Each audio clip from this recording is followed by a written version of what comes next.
Justice Emeka Nwite of the Federal High Court Abuja has granted ₦5 million bail to Nigerian whistleblower Isaac Bristol, the man believed to be behind the prominent whistleblower account PDAM Nigeria.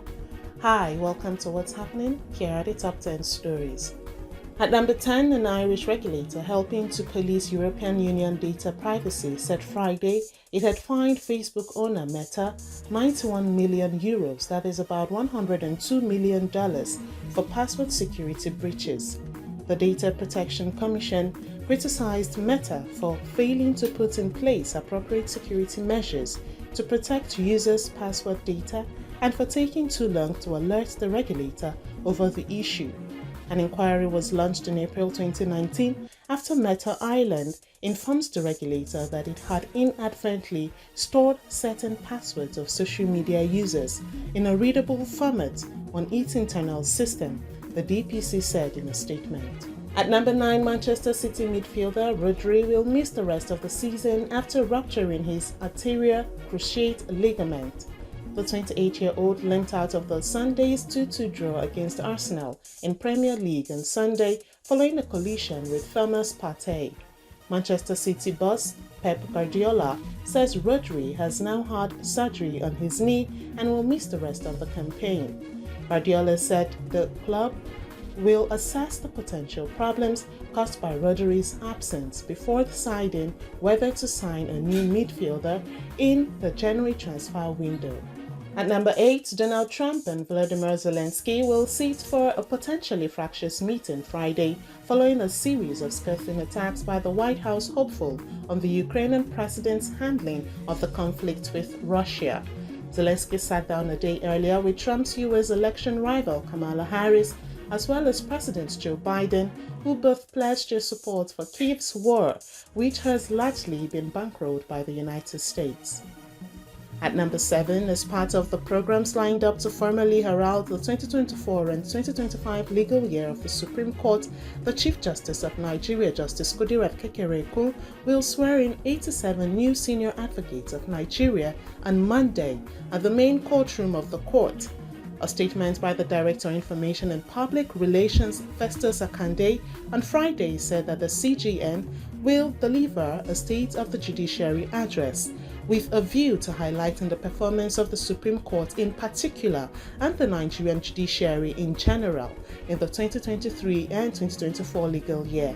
At number 6, 7 months after it began negotiations that ended with 70,000 naira as the new minimum wage, the federal government on Thursday began payment of the new salary and its consequential adjustments to public servants across all levels of the federal civil service. A warrant for this month's salary signed by the Accountant General of the Federation, Dr. Oluwatoyin Mading, and addressed to the Budget Office of the Federation, directed the commencement of the new payment. At number 5, the Lagos State Wastewater Management Office has sealed off the Orchid Shopping Center in the Etiosa area of the state over threats to public health. This was disclosed in a statement shared on X.com by the State Commissioner for the Environment and Water Resources, Tokumbo Wahab, on Friday. According to the statements, the shopping center was shut down for discharging wastewater on the road and public drains, thereby creating environmental nuisance and endangering public health. At number 4, the Enugu State Government has launched a full-scale investigation into the activities of Orioba masquerade groups, vowing to hold perpetrators accountable.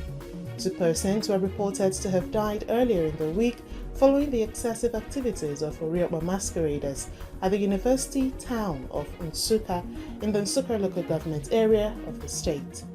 The State Commissioner for Local Government, Rural Development and Chieftaincy Affairs, Chief Oke Obodo, confirmed this in a statement made available to journalists in Enugu on Friday, highlighting the government's commitment to maintaining public safety. At number 3, Festus Keyamo, Nigeria's Minister of Aviation, has sealed the deal for Emirates Airlines to resume flights to Nigeria starting October 1, 2024, after months of negotiation. This comes after a Friday meeting in the UAE where both nations agreed on a new bilateral air service agreement, BASA, also giving Nigerian Airlines the green light to fly to the UAE. With the $85 million revenue dispute now behind them, it's about time we get those direct flights back. At number 2, tragedy has struck Niger State as floods have claimed the lives of 11 people, devastated communities, and caused extensive damage across 19 out of the 25 local government areas. The floodwaters have swept away a staggering 118,692 farmlands, plunging many residents into uncertainty as their means of livelihood have been severely impacted.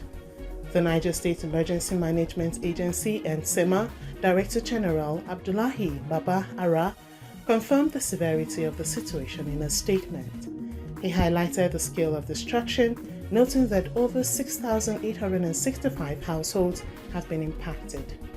Finally, at number 1, Justice Emeka Nwite of the Federal High Court Abuja has granted bail to Nigerian whistleblower Isaac Bristol, the man believed to be behind the prominent whistleblower account PDAM Nigeria, 5 million naira bail with one surety in like sum. Justice Nwite gave the other in a ruling on the motion and notice filed by his team of lawyers led by Deji Adeyanju. He further ruled that the defendant must deposit his international passport with the court.